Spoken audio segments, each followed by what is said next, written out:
పాలకూరతో ఇలా చేశారా ఎప్పుడైనా? ఒక్కసారి ఈ రెసిపీ ట్రై చేస్తే మళ్ళీ మళ్ళీ ఇదే చేయాలనిపిస్తుంది.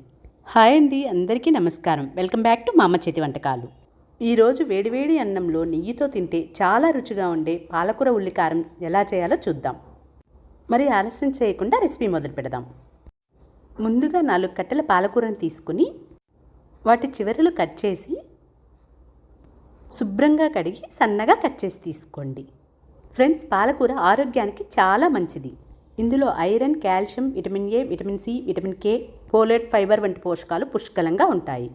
ఇవి రక్తహీనతను తగ్గించడంలో, కంటి ఆరోగ్యాన్ని కాపాడడంలో, ఎముకలను బలంగా ఉంచడానికి, జీర్ణక్రియను మెరుగుపరచడంలో, అలాగే రోగనిరోధక శక్తికి తోడ్పడతాయి.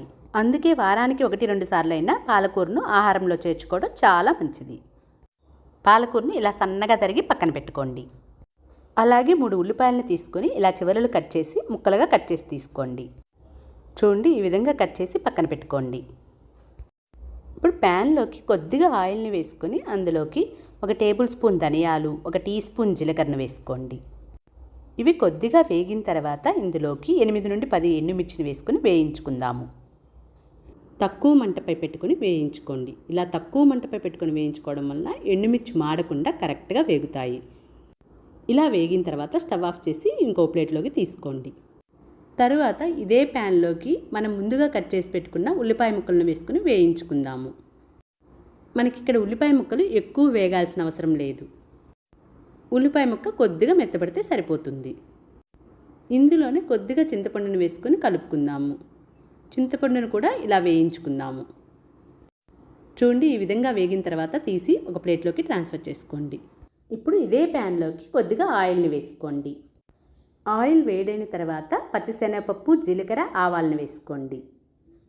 అలాగే చిన్న చిన్న ముక్కలుగా కట్ చేసిన వెల్లుల్లిని 1 టేబుల్ స్పూన్ వేసుకోండి. 3-4 పచ్చిమిర్చిని కూడా వేసుకోండి. వెల్లుల్లిని కొంచెం ఎక్కువ వేస్తే కూరకు మంచి ఫ్లేవర్ వస్తుంది. ఇవన్నీ ఇలా వేగిన తర్వాత కరివేపాకును కూడా వేసుకొని వేయించుకోండి. తరువాత మనం తరిగి పెట్టుకున్న పాలకూరను వేసుకొని వేయించుకుందాము.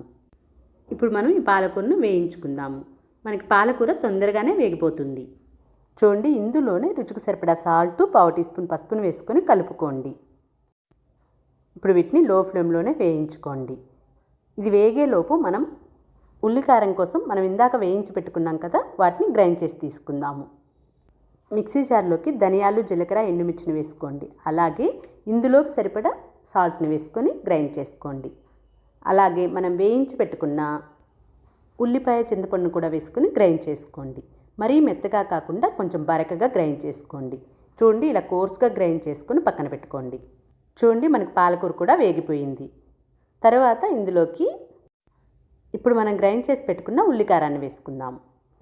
ఇప్పుడు ఈ 2 బాగా కలిసేటట్లు బాగా కలుపుకోండి.